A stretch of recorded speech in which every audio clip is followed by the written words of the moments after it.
Rising India news 24।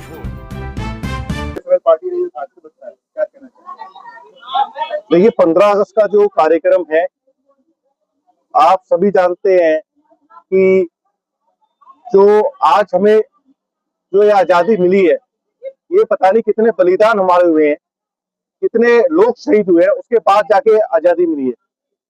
तो उस आजादी का मूल्य जानते हुए भारत के हर नागरिक को ये जश्न मनाना चाहिए और इस जश्न में सम्मिलित होना चाहिए। जहां भी ये जश्न हो रहे हैं वहां पे ये इसमें सम्मिलित हो, और नहीं हो सकते सम्मिलित तो कम से कम इस जश्न को मनाया जाए, क्योंकि इससे बड़ा जश्न और कुछ हो ही नहीं सकता है किसी भी देश के लिए।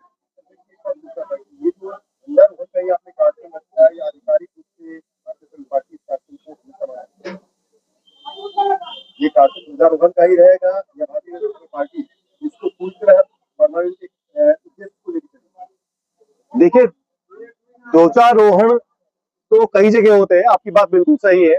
बहुत से लोग हैं, बहुत से सामाजिक संस्था है, पार्टियां चला रहे हैं, तो ध्वजारोहण करके उनका जो कार्य वहीं खत्म हो जाता है, अक्सर ही देखा गया है। लेकिन अगर आप हमारी पार्टी के बारे में थोड़ा सा गूगल पे अगर सर्च करेंगे, जो भी लोग देख रहे हैं, तो आप देखेंगे कि हम लोग रुकने वाले लोग नहीं, रुकते नहीं है। हम अन्याय के खिलाफ सदा ही आवाज उठाते हैं और लोगों को न्याय दिलाने का हम काम करते हैं, और यही हमारा काम है कि हम बुराई के लिए लड़ते हैं और आगे भी लड़ते रहेंगे। और आज भी इस बात का एक प्रतीक आज दिया है 15 अगस्त का कार्यक्रम रखने के बाद, कि ये हमारी लड़ाई जारी रहेगी जब तक हम परिवर्तन नहीं कर देंगे या जब तक हम जीवित रहेंगे, लड़ाई चलती रहेगी। आज आपने कुछ नए पदाधिकारी बनाए हैं, उन्हें बनाने का कारण ये तो नहीं है कि आने वाला 27 का चुनाव आप देख रहे हैं? देखिए 2027 का चुनाव है, हम राजनीतिक दल हैं, तो चुनाव हम लड़ेंगे, लेकिन कौन सी सीट पे लड़ेंगे, किसको समर्थन जाएगा, ये कोर कमेटी के सलाह का विषय है।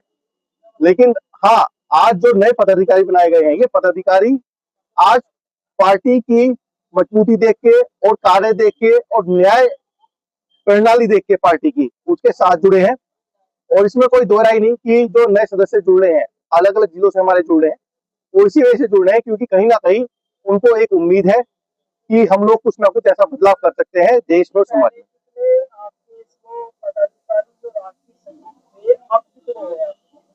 देखिए, पहले हमारे करीब राष्ट्रीय सचिव की जो संख्या थी, राष्ट्रीय कमेटी की संख्या थी, करीब 10 लोगों की थी। अब हमारे पास जो संख्या बढ़ के हो गई है वो 25 लोगों की संख्या हो गई राष्ट्रीय कमेटी की।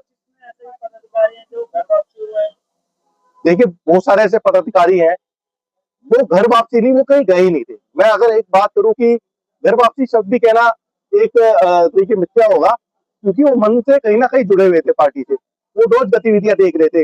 देखिए, जब दो भाइयों में कभी मनमुटाव हो जाता है, लेकिन भाई अलग तो नहीं होते, तो वही स्थिति हम लोगों की है। हम आपस में सब जो पदाधिकारी है, चाहे कार्यकर्ता है, सब भाई है, आपस में भाई बहन है। तो हम बेशक कितना लड़ ले भिड़ ले आपस में, नाराज हम हो सकते हैं, लेकिन हम अलग नहीं हो सकते। राष्ट्रीय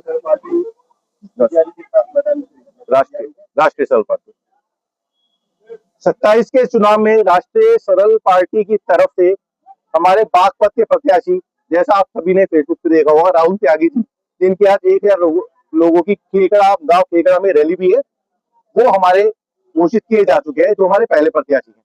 इसके बाद हमारी प्रत्याशियों की अभी सूची खुलना, पत्ते खुलना वो भी बाकी है।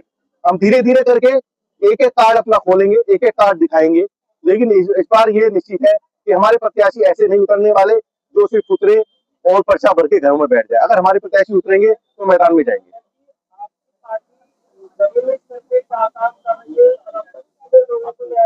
देखिए, जमीनी स्तर की मैं बात करूं, अभी खजान सिंह जी हमारे बीच है।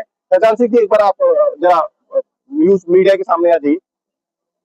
ये खजान सिंह जी है, ये पूर्व आर्मी ऑफिसर है, ये भी उपस्थित है। रीटा अग्रज जी उपस्थित नहीं है। अभी इनकी लड़ाई एक बहुत बड़ा कैंडल मार्च हमने निकाला था, और ऐसे ही अनेकों लड़ाई हमने लड़ी है और हमारे हर कार्यकर्ता ने लड़ी है। अगर हमारे पास थोड़ी सी भी सूचना ये आ जाए, ये हमें एहसास हो जाए कि यहाँ कुछ गलत हो रहा है, तो वहां पहुंचते हैं। राइजिंग इंडिया न्यूज 24 चैनल को सब्सक्राइब करें, लाइक करें और वीडियो को शेयर